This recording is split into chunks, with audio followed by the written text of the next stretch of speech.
한 번 더 해야 되나 봐요. 야, 우리 진짜 한 번 더 할까요?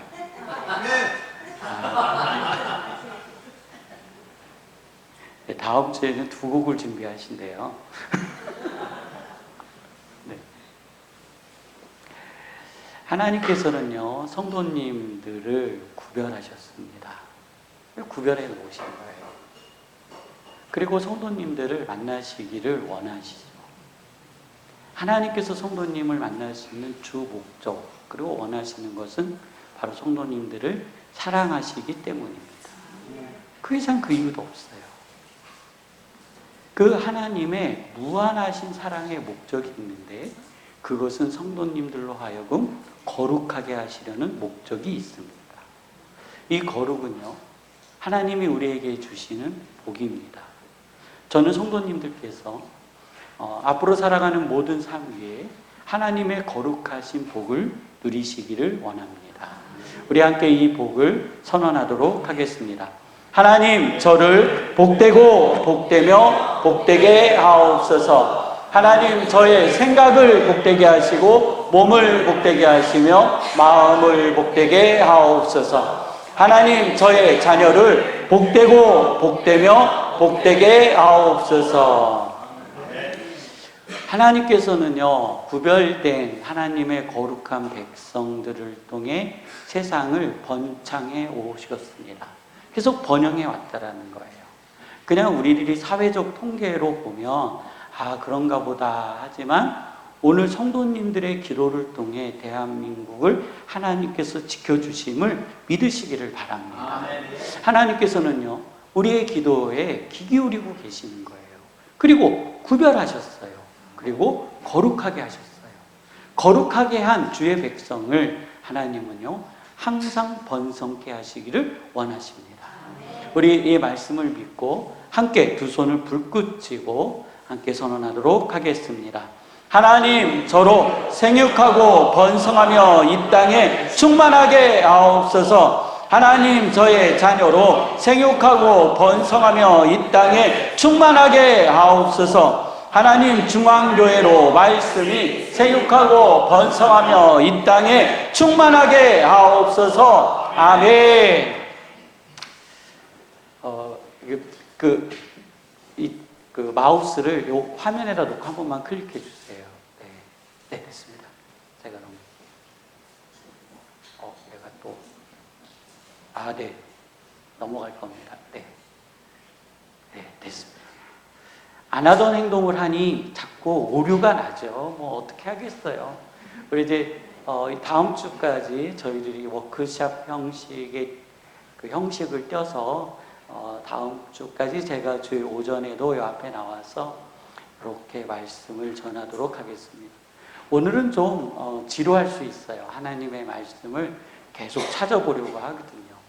하나님께서 그 거룩을 말씀하셨는데, 하나님의 거룩이 하나님의 말씀 속에서 어떻게 표현되어져 있는지를 오늘 좀 저희들이 찾아가 보려고 합니다.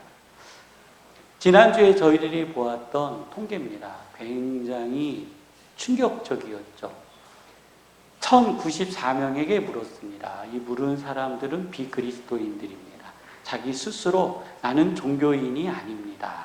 나는 불교도 교회도 천도교도 다 안 다니는 사람입니다. 그냥 무교입니다.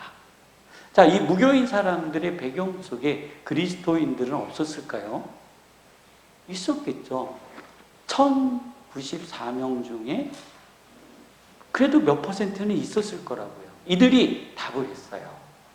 나는 내가 종교를 갖는다면 52.9% 불교로 가겠습니다. 1등이에요. 불교는요, 포교 활동도 그렇게 하지 않습니다. 그리고 이 사회에 내려와 있지도 않아요. 근데 그들이 52.9%예요. 그 다음에 두 번째 많이 선택된 곳이 천주교예요. 48.5%. 내가 다음에 종교를 갖는다면 나는 성당에 가겠습니다. 이렇게 하면 어떤 분들이 이렇게 이야기하세요. 성당은 규제하는 게 없잖아요. 그렇지 않습니다. 이 사회에 비그리스도인들이 종교를 바라보는 관점이에요. 그들이 교회에는 뭐 관여한다, 뭐 한다, 막 이런 거 잘 몰라요. 그냥 사회에 비춰진 모습을 보면서 나는 다음에 종교를 선택한다면 어디를 가겠다고요? 천주교를 가겠다. 세 번째로 높은 곳이 원불교예요. 성도님들 원불교를 아세요? 들어보셨어요? 네. 보통 사람들은요, 불교를 알지 원불교는 잘 몰라요. 그리고 교세가 그렇게 높지도 않아요. 근데 원불교가 3위예요, 3위. 17.9%. 성도님들 천도교라고 들어보셨나요? 네. 역사 속에서 들어본 이야기죠. 우리가 천도교 신자를 만나신 적이 있나요? 없죠. 저도 만나본 적이 없어요. 근데 천도교가요, 10.1%예요. 내가 추후 종교를 갖는다면 나는 천도교에 가겠다는 소리. 그 100명이에요. 100명이 천도교를 가겠다는. 그 이들은 천도교를 알아서 이것을 선택했을까요? 네. 그렇진 않았을 거예요. 그 우리 교회는요, 1000명인데 140명밖에 안 되는 거예요. 1000명에서 140명. 나는 다음에 종교를 선택할 때 교회에 가겠습니다. 이 인원이요, 140명밖에 되지 않는 거예요. 제가 이 예수라면을 들고 공항을 왔잖아요. 이것을 들고 부끄러워하면서, 그리고 또 저의 사무실에 앉아서 이 라면을 보고, 나는 왜 이 예수라면을 들고 부끄러워했지? 나는 왜 이것을 들고 창피해했지? 왜 이것을 들고 나는 당당히 다니지 못했지? 이 디자인이 후져서 좀 촌스러워서 그렇지 않았어요. 여기에 예수라면이라고 표현되어 있었어요. 저는 지난주 말씀드린 대로 워크숍 가운데 예수님을 우리들이 우리의 삶 속에서 어떻게 전하고 알 것인가, 우리는 예수님의 뜻을 어떻게 찾아갈 것인가에 대해서 3일 동안 계속 워크숍을 했어요. 결국은 예수님 때문에 워크숍을 한 거예요. 그런데 예수라면 이거 좀 촌스러워 보이는 이것을 들고 공항에서 비행기를 타고 와야 한다라는, 대중교통을 이용해서 교회까지 와야 한다라는 그 상황이 저에게 불편함을 줬던 거예요. 저는 이 상황이 불편했어요. 저만 그랬을까요? 많은 이들이 그랬어요. 어느 순간 우리에게 있어서 예수님은 우리의 불편의 대상이 되어버렸어요. 실제로 예수님으로부터 발생되어진 나의 삶의 모순을 우리는 제거해야 됐어요. 내가 그리스도인입니다. 나는 그리스도인으로서 살아갑니다. 교회 앞에 교패를 붙이고 이름표를 붙이고, 그리고 그리스도의 이름을 나타날 때마다 불편했던 나의 상황을 내가 바꿔갔어야 된다고요. 과속을 하던 나의 습관을 바꿔야 되고, 교통신호를 어기던 나의 습관을 바꿔야 되고, 안전벨트 안 매던 나의 습관을 바꿨어야 돼요. 근데 우리는 여전히 그것이 습관화되어져 있기 때문에 이것이 편해요. 근데 뒤에 예수님 십자가 물고기 달고 다니다 보니 욕은 먹어요. 불편해요. 그래서 우리는 속도를 줄이고 안전벨트를 매야 하는 그러한 습관을 가져야 되는데, 반대로 예수 십자가를 없애버렸어요. 성경책도 지웠어요. 제가 이것을 들고 부끄러워했던 것은 뭐냐면, 제 행동이 자유롭지 못하다라는 생각을 갖게 된 거예요. 내가 예수님 십자가를 내 안에 집어넣었을 때, 내가 예수님 십자가를 목걸이로 했을 때, 귀걸이로 했을 때, 팔찌로 했을 때, 나는요, 그리스도인으로서의 사회적 책임이 있는 거예요. 근데 우리는 그리스도인으로서의 이 사회적 책임을 서서히 버리기 시작했어요. 그래서 없애지 말아야 할 것을 없애기 시작했고, 그대로 두어야 할 것을 없앴어요. 우리는 버려야 할 것을 합당히 버려야 하는 겁니다. 예수 십자가 때문에 불편해진다면 예수 십자가를 없앨 것이 아니라 나의 행동에 불편한 것들을 없애야 되는 거예요. 그런데 이것이 나의 죄된 욕망과 관계가 있어요. 그래서 못 넣는 거예요. 성도님들 운전을 하다가요, 술을 자시고 운전하시는 분들 있잖아요. 이분들이 뒤에다가 옛날에 십자가 달고 다니고 앞에다 십자가 달고 다녔어요. 그리고 교통사고 뻥 났어요. 경찰이 와요. 아유, 교회 다니시는 분이 술을 자시고 운전하셨네요. 부끄럽죠? 자, 제가 문제 한번 내보겠습니다. 이분이 술을 끊어야 될까요? 아니, 술을 끊으라는 건 너무 과하니까 술을 먹고 운전하는 것을 멈춰야 될까요? 십자가를 떼야 될까요? 그렇잖아요. 술을 먹지 마라 이것도 아니고 음주운전하는 것을 멈춰야 되는데 내가 경찰서 가서 창피했으니 나는 음주운전을 계속해야 되겠으니 예수 십자가가 부끄러워진 거예요. 그래서 뭐를 떼버렸어요? 십자가를 뗐어요. 이것이요, 운전 중에만 있어요? 아니에요. 우리의 사회적 관계에서 다 드러나고 있어요. 내가 직장 생활을 하거나 사업을 할 때 내가 그리스도인으로서 그리스도인다운 십자가를 달아보고 살겠다라고 작정을 했는데 어느 순간 예수 십자가가 나에게 부끄러움을 주기 시작했어요. 그게 찔림이 돼요. 찔림이 되는 나의 행동과 나의 삶을 바꿔야 되는데 우리는 무엇을 버리기 시작했냐면 가슴에서 예수 십자가를 제거하기 시작했어요. 버리기 시작했다. 이 통계는요, 1000명 중에 14.3%밖에 선택을 받지 않은 이 부끄러운 성적표는 실제로 우리의 성적표예요. 이거 우리의 삶의 답이라고요. 그러니까 하나님께서 우리에게 보여주시는 거예요. 야, 너희는 지금 이 사회로부터 이 정도의 점수밖에 못 받았어. 나 어떻게 할래? 하고 하나님은 우리에게 물으시는 거라고요. 야, 큰일 났다. 전도하기 힘들겠다. 뭐하기 힘들겠다. 교회가 폐쇄가 되겠다. 노인이 늘어간다. 뭐 한다. 아니요, 그거는요, 마귀가 우리에게 주는 말들이에요. 그래서 우리로 하여금 자꾸 넘어지게 해요. 일을 못하게 해요. 아니에요, 성도님들. 하나님은요, 우리에게 힘을 주시고 능력을 주셔서 어떠한 상황 속에서도 하나님의 나라를 확장시켜 가심을 믿으시기를 바랍니다. 그래서 오늘 우리는요, 이 하나님께서 우리에게 주신 성적표, 1094명에 140명의 표를 받은 900표 이상 다른 곳으로 가버린 900표 가까이, 800표 가까이 다른 곳으로 가버린 이 부끄러운 성적표, 우리가 어떻게 살아갈 것인가를 이 3주 동안 계속 돌아보는 거예요.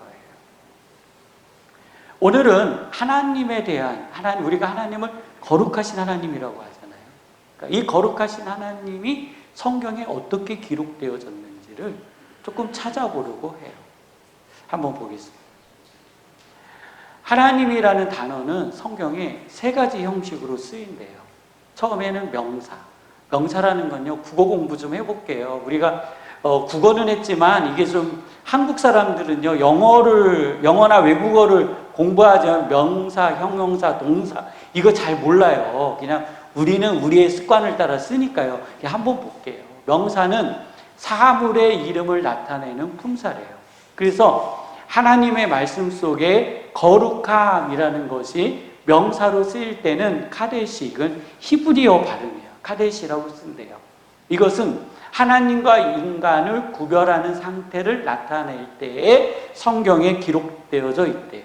그래서 거룩하거나 신성한 상태를 표현하는 거예요. 그래서 거룩이라고 표현했을 때 그냥 다 거룩이 아니라 명사로서의 카데시, 거룩함, 거룩이라는 표현이 사용되어지고 있구나 하는 거예요. 두 번째는 형용사예요. 그럼 품사의 하나래요. 거룩하다는 뜻으로 세상과 분리되어졌다라는 거예요. 성도님들은요, 비그리스도인과 우리는 어떻게 돼 있어요? 분리되어져 있어요. 그래서 분리되어졌을 때 사용되어지는 언어가 카도시. 이것도 같은 의미로 어떤 의미라고요? 거룩하다.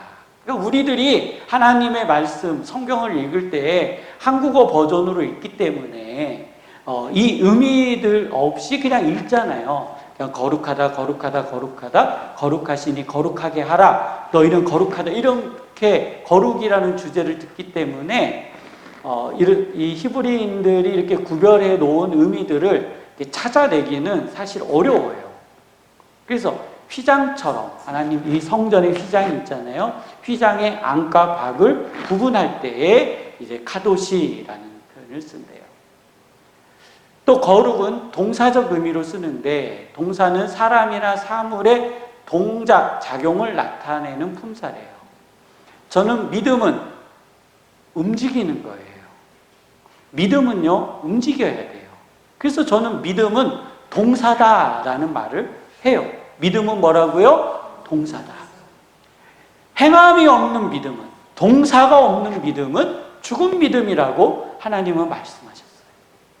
예수님도 말씀하셨어요. 성령님도 말씀하셨어요. 그래서 동사적인 의미에서는 카다시, 거룩이라는 표현을 썼어요.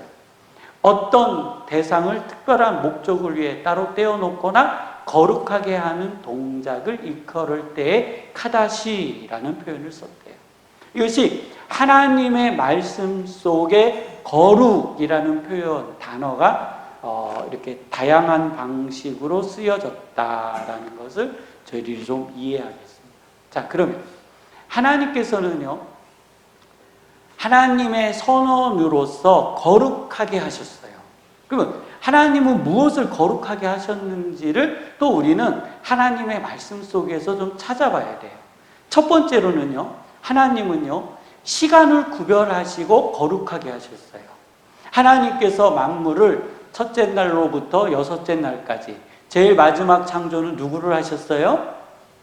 네, 우리는 믿음으로 이렇게 해야 돼요. 나를 창조하셨습니다. 누구를 창조하셨다고요? 네, 나를 창조하셨어요. 이따가 제일 마지막에 나와요. 하나님은 제일 마지막 날, 여섯째 날 마지막으로 누구를 창조하셨다고요? 네, 사람, 나를 창조하셨어요. 그리고 나서 일곱째 날을 구별하셨어요.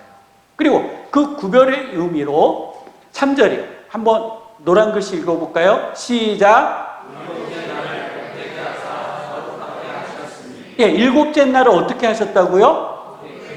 그리고요, 큰 글씨 있잖아요. 예, 거룩하게 하셨다라는 거예요. 자, 나를 거룩하게 하셨어요. 시간을 거룩하게 하셨어요. 하나님은요, 시간을 구별하여 그것을 거룩하게 하셨어요.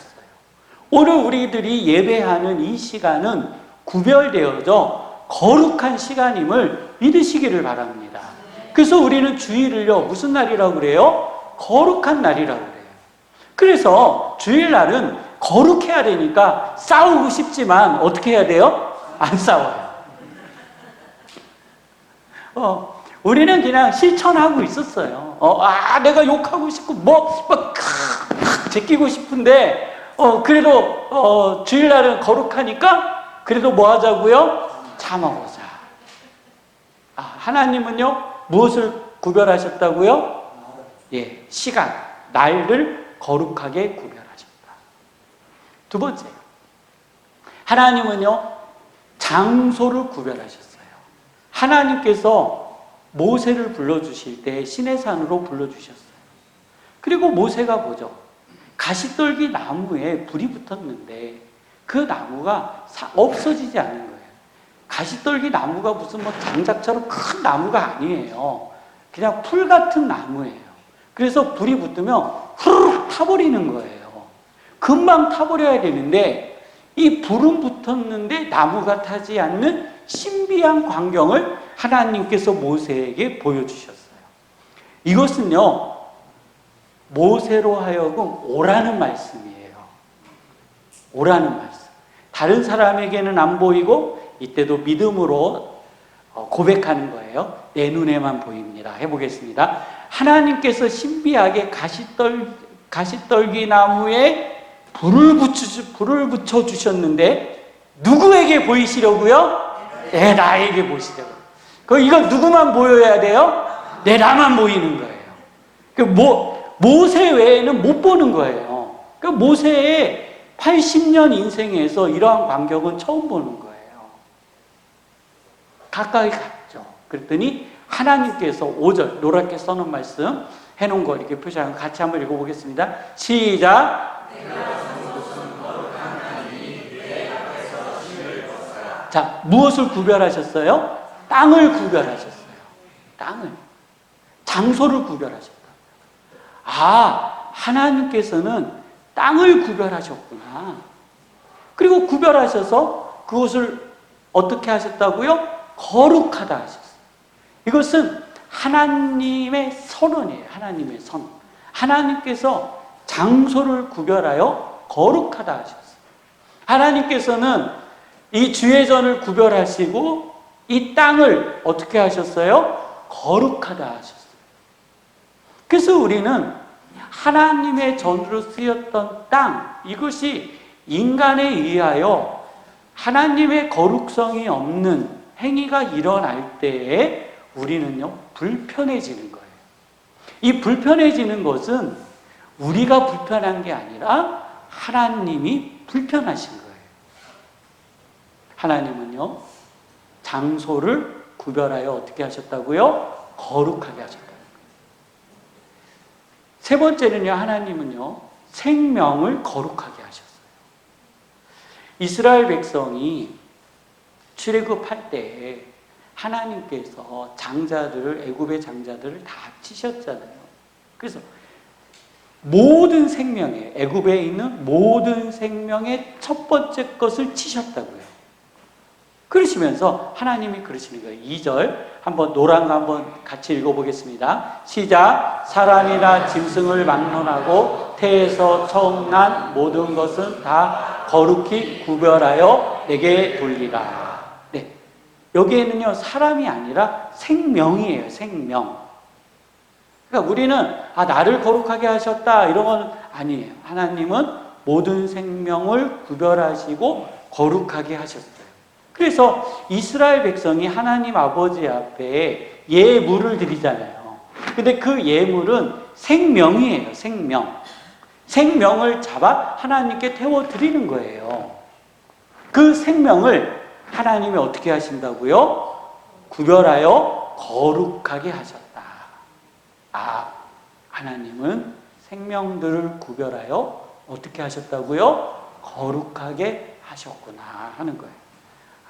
아직 많은데 뒤에 또 하여튼 열심히 가보겠습니다.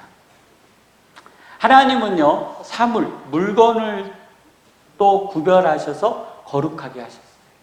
이스라엘 백성으로 하여금 하나님께서 광야에 있을 때 너희는 성막을 지어라. 성막을 짓고 그 안에 성물들을 채우게 하셨어요. 그리고 거기에 기름을 발라. 한번 9절 노란 거 한번 읽어볼까요? 시작. 모든 기구를 거룩하게 하라. 자, 모든 기구를 어떻게 하라고요? 거룩하게 하라. 자, 그 다음에 10절에 노란 거 한번 읽어볼게요. 시작. 번제단과 그 모든 기구에 발라 그 안을 거룩하게 하라. 제단이 지극히 거룩하리라. 자, 하나님께서 이 제단을 향하여 어떻게 하셨다고요? 거룩하게 하셨다. 성도님들이 앉아 계신 이 의자가 거룩하심을 믿으시기를 바랍니다. 그리고요, 11절 또 이렇게 기록하셨어요. 한번 읽어볼까요? 시작. 물두멍과 그 받침에 발라 거룩하게 하라. 자, 그것뿐만 아니에요. 아론이 입는 성의가 있어요. 그 하나님 아버지 앞에 예배를 드릴 때 입는 옷이에요. 그 옷도 한번 13절이요. 뭐라고 써져 있어요? 거룩한 옷이에요. 하나님께서 일상복과 거룩한 옷을 어떻게 하셨어요? 구별하셨어요. 아, 하나님은 이렇게 거룩하게 구별하셨구나 하는 거예요.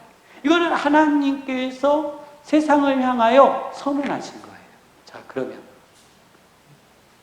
반대로 우리가 하나님을 거룩하다라고 고백할 때가 있어요. 방금까지는 하나님께서 우리를 향하여 거룩하게 하시고 거룩하게 구별하신 것들을 바라봤어요. 이제 반대로 인간이 하나님을 향하여 거룩하다라고 고백할 때가 있다고요. 우리는 이 부분을 통해서 아, 하나님의 거룩이 동사구나. 그냥 어떠한 지정과 성물의 개념이 아니라 나의 삶과 밀접하게 연결되어 있으며 결국은 거룩하게 내 삶을 인도하시는 거구나. 거룩이라는 의미는 어떤 멈춰져 있는 상태가 아니라 움직이는 거구나 하는 거예요. 이스라엘 백성이 출애굽을 했습니다. 그리고 바로가 정신을 차려봤죠. 큰일 났어요. 이스라엘 백성이 다 도망가 버렸잖아요. 그러니 저놈들을 다시 데려가 와야 되는 거예요. 그 군대를 끌고 출애굽한 도망간 이스라엘의 노예들을 잡기 위하여 추격을 했어요. 하나님께서 그들의 길을 돌리셔서 홍해 앞바다에다가 탁 놓으셨어요. 뒤를 보니 애굽의 군사가 쫓아오고 있는데 하나님께서 바람을 일으켜서 바람의 벽을 만들어 주세요. 태풍을 일으켰어요. 그래서 애굽의 군대가 이스라엘 진영으로 다가오지 못하도록 하셨다라는 거예요. 그렇지만 이스라엘 백성이요, 애굽의 군대가 다가오지 못하고 있지만 그들을 볼 때에 우리의 마음에 뭐가 있어요? 두려움이요. 저거를 뚫고 올 수도 있잖아요. 어마어마한 군대가 왔다고요. 근데 다가오지는 못해요. 이때 하나님께서 모세의 지팡이를 들게 하시고 홍해를 가르시고 그 홍해의 바다를 물로 말려주셨어요. 드라이까지 다 말려. 이스라엘 백성이 그 바다를 다 건너고 나니 이제 그 바람 장막이 없어졌어요. 여기 땅 하고 애굽의 군대가 홍해로 돌진. 이해가 되시나요? 네. 돌진. 그 속으로 들어갔어요. 애굽의 군대가 홍해의 정 가운데에 들어가고 나니 하나님께서 바다를 덮어버리셨어요. 이것을 노래하는 거예요. 이게 모세의 찬양. 출애굽기 15장 1절로 18절 말씀이에요. 자, 우리 2절 한번 함께 이 앞에 있는 광경을 기억하면서 홍해를 건넌 나는 이스라엘 백성입니다. 우리 함께 고백하면서 2절 한번 읽어볼게요. 시작. 여호와는 나의 힘이요 나의 구원이시로다. 나는 그의 하나님 그를 찬송할 것이요 내 아버지의 하나님이시니 내가 그를 높이리로다. 자, 무엇이 경험된 상태예요? 하나님의 구원이 경험된 상태. 하나님의 기적을 경험한 상태. 하나님께서 우리의 생명을 지켜준 상태를 경험한 이후에 아, 하나님은 나의 노래시며 나의 구원자시로다. 그는 너의 하나님이 아니라 누구의 하나님이시라고요? 나의 하나님. 왜요? 나를 애굽의 군대로부터 구원하시고. 성도님들 끔찍하지 않나요? 내가 애굽의 군인인데 한가운데 들어가 있어요. 물이 확 밀려와 보세요. 주여, 나는 산 위에서 덮이는 것을 구경하고 있으니 하나님 감사합니다. 이런 거예요. 나의 구원이시로다. 내가 그를 높이리로다. 그렇게 해요. 그러면서 11절에 이렇게 고백해요. 한번 11절 한번 같이 읽어볼게요. 시작.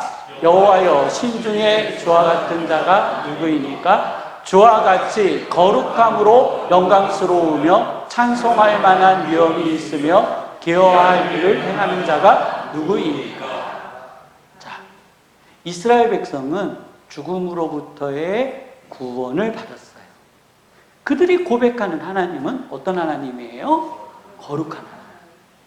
거룩하신 하나님은 내 삶과 내 인생에 개입하셨고 나를 구원하여 주시는 동사, 움직이시는 하나님이시라는 거예요.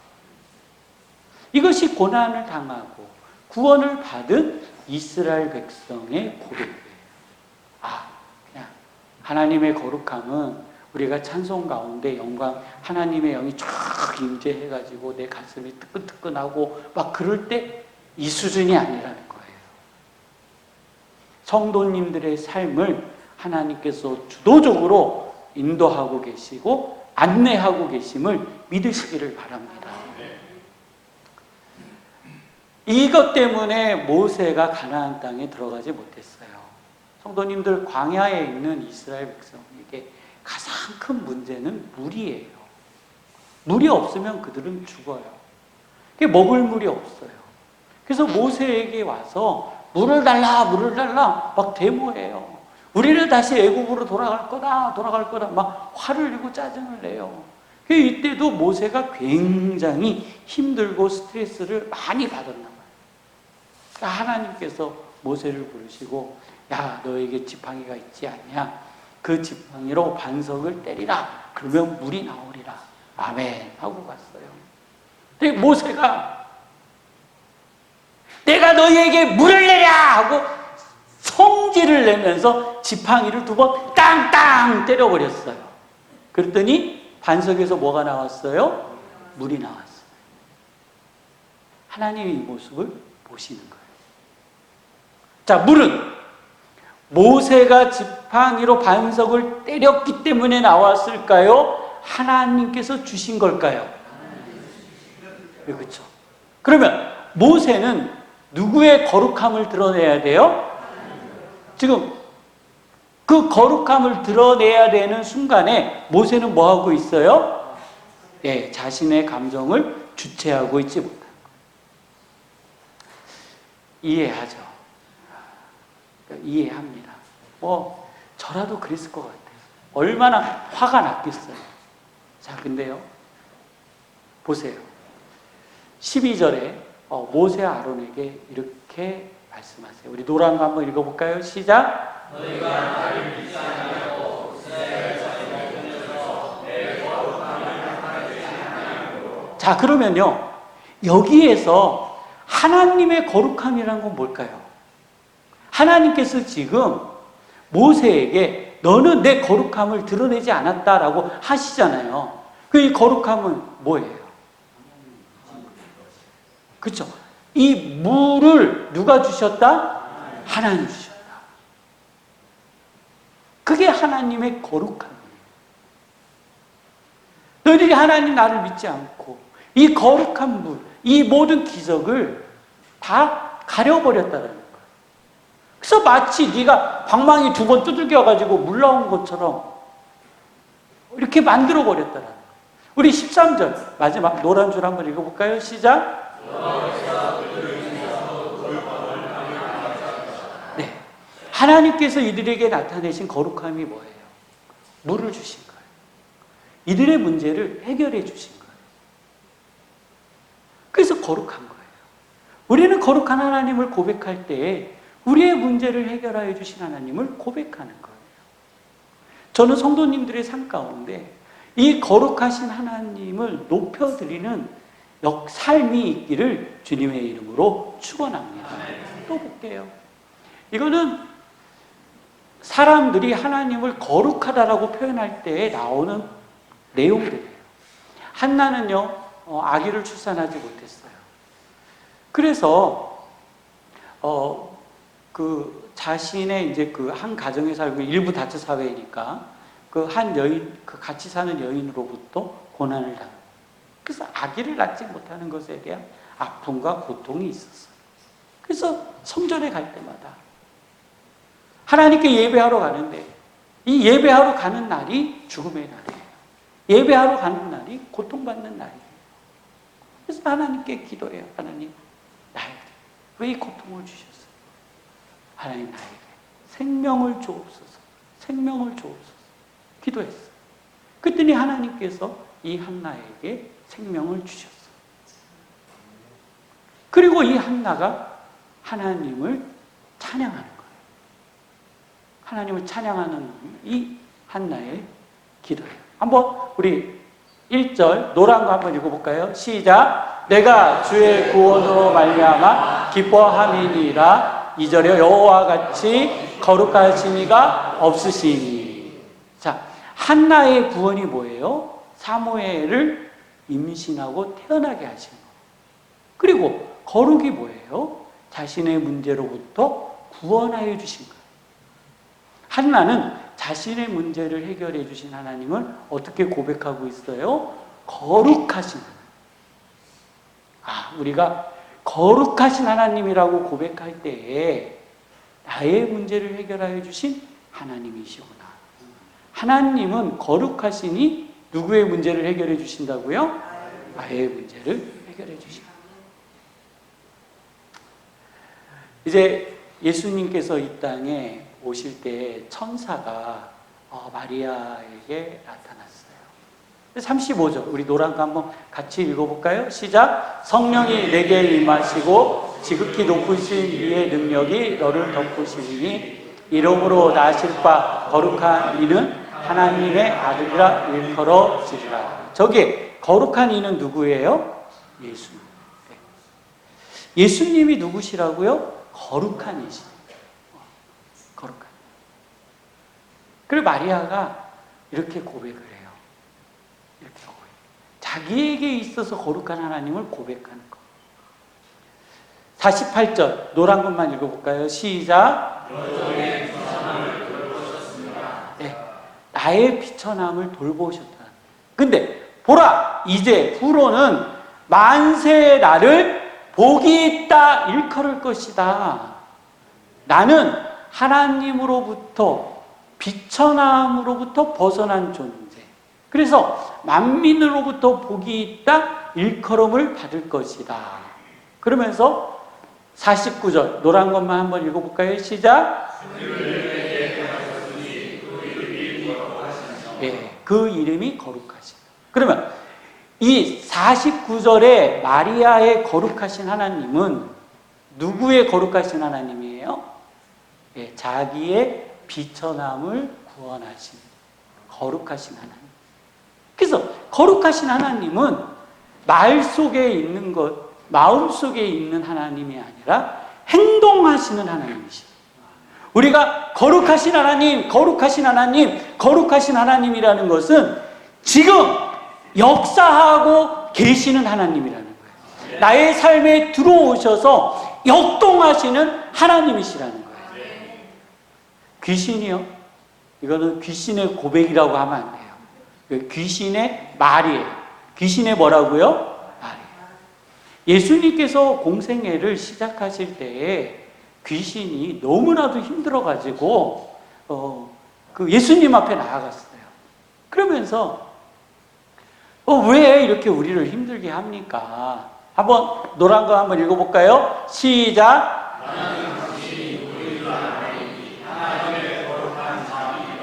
야, 누구도 알아봐요? 귀신도 알아봐요. 귀신이 하나님은 거룩한 자입니다. 이거는 고백이라고 안 했어요. 이거는 뭐라고요? 귀신의 말이에요. 자, 베드로의 고백. 요한복음 6장에 보면 이런 내용이 있어요. 예수님께서 제자들을 많이 모으시고 가르치세요. 하나님의 나라에 대한 비밀들을 가르치시는 거예요. 근데 그 이야기를 듣다가 많은 사람들이 예수님을 떠났어요. 이해할 수 없고 받아들일 수 없고 이상한 말만 하는 거예요. 이상한 말을 하니 같이 있을 수가 없는 거예요. 그래서 많이 떠나버렸어요. 그래서 66절에 이렇게 있잖아요. 그의 제자 중에서, 그러니까 예수님의 제자 중에서라는 거예요. 많은 사람이 떠나가고 다시 예수님과 함께 하지 않았다는 거예요. 예수님을 따라다니지 않았어요. 예수님이 아프셨을까요? 안 아프셨을까요? 네, 안 아팠다고 하면 거짓말이에요. 여기 바로 또 나와요. 예수님도 내가 떠나면 마음 아프시구나. 예, 여기에 기록되어 있어요. 예수님도 내가 떠나면 어디가 아프시다고요? 그러면 이제 여기다 이제 목사가 붙이는 말이에요. 내가 예배 빼먹으면 예수님이 마음 아파하시는구나. 내가 예배 빼먹으면 누가 마음 아파하신다고요? 네. 그리고 예수님이 제자들, 12명의 제자들에게 물으시는 거예요. 야, 너희도 갈래? 다 떠나갔잖아. 그 많은 사람들이 다 떠나갔잖아. 너희도 갈래? 그랬더니 베드로가 손을 번쩍 들고 이렇게 말해요. 우리 노란거 한번, 하나님 이것은 나의 고백입니다 하고 함께 봉독해 보겠습니다. 시작. 예. 베드로가 알았어요. 주는 하나님의 거룩한 자이십니다. 그 12명의 제자는 이것을 알았어요. 요한은 여기다가 가룟 유다에 대해서 이렇게 니프를 딱 달아놨어요. 그거는 안 보겠습니다. 자, 그러면 이제 하나님은요, 다시 이제 하나님께서 우리에게, 성령님께서 우리에게 선언하신 거예요. 우리에게 선언하신 거예요. 한번 에베소서 1장 4절, 우리 창세 전부터 한번 읽어볼까요? 시작! 창세전에 그리스도 안에서 우리를 인도하사 우리를 사랑하셔서 거룩하고 분명히 하시려고. 자, 제가요 성도님들에게 자주 사용하는 그 말 중에 하나가 뭐냐면 창세 전에 하나님께서 성도님을 구별하셨습니다. 하나님께서 창세 전에 성도님을 불러주셨습니다. 여기에 기록돼요. 저는 이 말씀을 그냥 인용하는 하나님의 말씀이에요. 창세 전에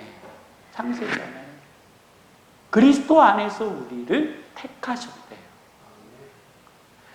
내 부모의 뱃속에서 나의 형질이 생기기 전에 내 할아버지, 그 위에 할아버지, 그 위에 할아버지 아담과 하와의 뱃속에 있을 때 나라는 존재를 하나님이 어떻게 하셨다고요? 아셨다는 거예요.